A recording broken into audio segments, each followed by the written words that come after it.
Every few years, the results are released, the PISA scores, the Program for International Student Assessment, and every single time the Global League tables tell a story that has become almost predictable. Countries like Singapore, Japan, South Korea, and regions like Shanghai and Hong Kong consistently dominate, especially in mathematics. In the West, we have two common and equally damaging reactions to this data. The first is a shrug of resignation. Well, they're just different. They're born that way. They have the math gene. This is the myth of talent. The second reaction is one of defensive criticism. Their system is abusive. It's just rote memorization. They're just test-taking machines with no creativity. This is the myth of joyless robots. Both of these beliefs are lazy. And worse, they are disempowering. They give us an excuse not to learn. Because what if this gap has nothing to do with genetics? What if it has nothing to do with magic and everything to do with method? What if the success of these students isn't a mystery, but a system of belief, of practice, and of culture, a system that you can learn from and apply? Today, we are not talking about stereotypes. We are talking about strategy. We will deconstruct the real reasons behind this incredible performance.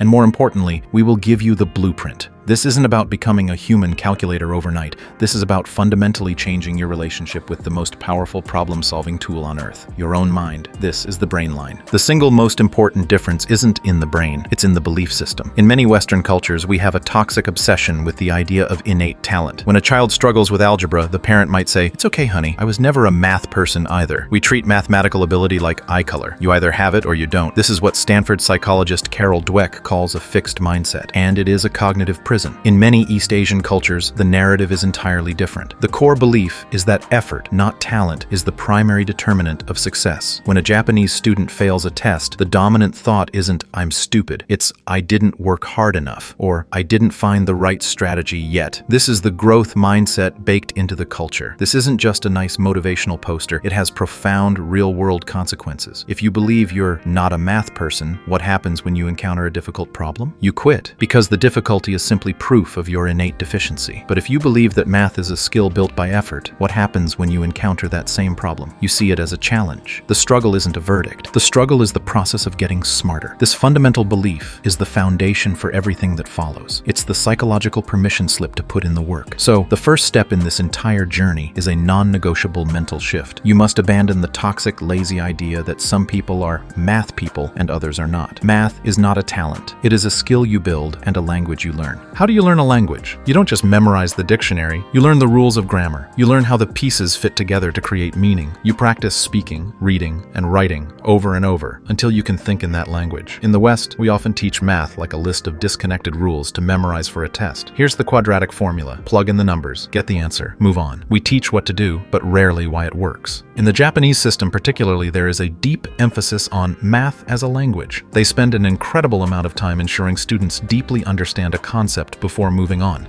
Take fractions. An American class might spend a week on fractions. A Japanese class might spend over a month on that same topic. They will explore it from every angle, cutting up paper, using diagrams, discussing why dividing by a fraction is the same as multiplying by its reciprocal. They have a famous process called Jugyo Kenkyu, or lesson study. Teachers will literally collaborate for months to perfect a single lesson plan, testing and refining it to find the absolute clearest, most intuitive way to explain one core concept. The goal isn't speed, the goal is depth. Why does this matter? Because when you deeply understand why the rules of algebra work, you don't need to memorize calculus, you just derive it. It's the logical next step. Rote memorization fails you when you see a problem you've never seen before. Deep understanding allows you to invent the solution. The actionable takeaway here is to change your method of study. Stop just doing practice problems. Start asking why. Get a blank piece of paper and try to explain in plain English why a formula works. If you can't, you don't understand it yet. Go back until you do. Treat math like a language you want to become fluent in, not a list of vocabulary you need to cram for a test. So, you have the mindset of effort, and you're treating math as a language. Now, what about the practice? This is where the stereotypes about drilling come from, and there's a kernel of truth to it, but the way they drill is different. It's not just mindless repetition. It's repetition for automaticity, and they use powerful tools to do it. The most famous is the soroban, the Japanese abacus. To most of us, this looks like an ancient calculator, but that's not its purpose. The soroban is a mental visualization tool. Students practice on it for hours, learning to see numbers as physical movements of beads. They learn to add, subtract, multiply, and divide by manipulating these visual representations. After enough practice, they take the physical abacus away, and the students learn to visualize the soroban in their mind. This is called onzan. or mental calculation. When you see a high-level Soroban user doing complex math in their head, they are not crunching numbers in the way we think. They are running a simulation on a virtual abacus in their visual cortex. They are seeing the answer. This builds an incredibly powerful, intuitive number sense that simply cannot be achieved by punching digits into a calculator. Then there's the Kumon method, which has spread globally from Japan. Its philosophy, founded by Toru Kumon, is deceptively simple: mastery through incremental daily practice.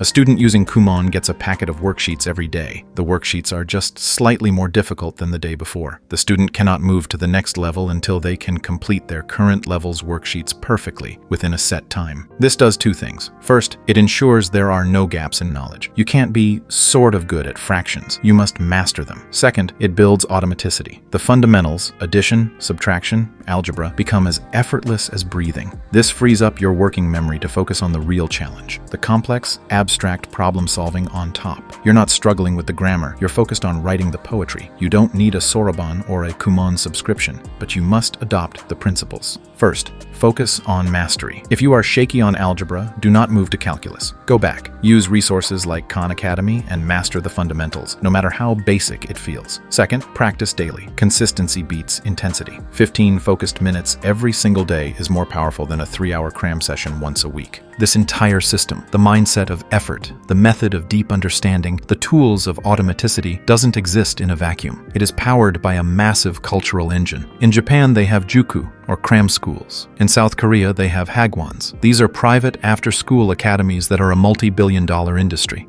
From a very young age, there is immense cultural and parental pressure to excel academically. Education is not just important, it is often seen as the single most important path to a successful life. Now, we must be realistic. The no BS part of this channel. This pressure has a well-documented dark side, intense stress, anxiety, and a pressure cooker environment that can be harmful. We are not advocating for that. But we must acknowledge the variable. In many Western cultures, social status in school might be tied to being an athlete or being popular. Academic achievement can sometimes even be socially punished, the nerd stereotype. In many East Asian cultures, academic achievement is the primary source of status. You cannot change your entire country's culture, but you can change your personal culture. You can control your environment. You can curate your inputs. Who do you follow online? What do you read? Do you surround yourself with people who value learning, rigor, and discipline, or people who see good enough as the goal? You must build your own personal environment that makes effort the default and makes learning the highest status activity. Okay, let's pull this all together. We've deconstructed the why. Now here is the how. This is the actionable blueprint. It doesn't require moving to Tokyo. It just requires a decision. This is the price of admission. You must explicitly reject the talent myth. Stop saying, "I'm not a math person." Start saying, "I haven't mastered this yet." This mental reframing is the single most important step. Be brutally honest with yourself. Where are your gaps? Is it fractions? Is it algebra? Go back. Use free tools like Khan Academy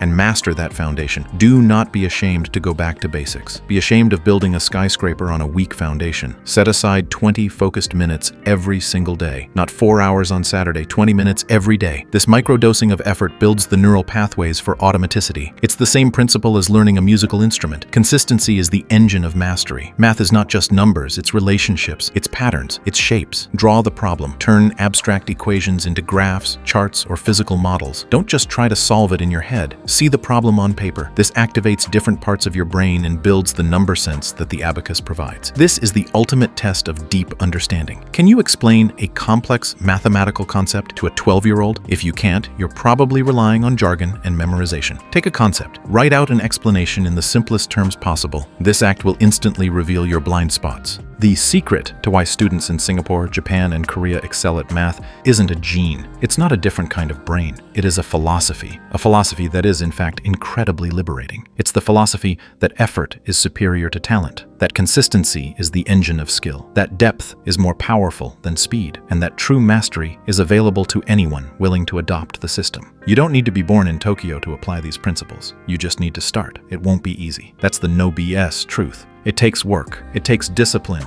It takes humility to go back and fix your foundation. But the path is not a mystery. It is a choice. You can change your brain. You can become better at math. You can become a more powerful thinker. The blueprint is right in front of you. The only remaining question is, what will you build with it? If you got value from this analysis, do us a favor and hit that like button. And subscribe to the Brain Line for more deep dives into the systems of success. Now, I have a question for you. What is the one myth about your own learning ability, whether in math, art, or business, that you are going to let go of starting today? Share your thoughts in the comments section below. Let's build a community of real learners. Thank you for watching.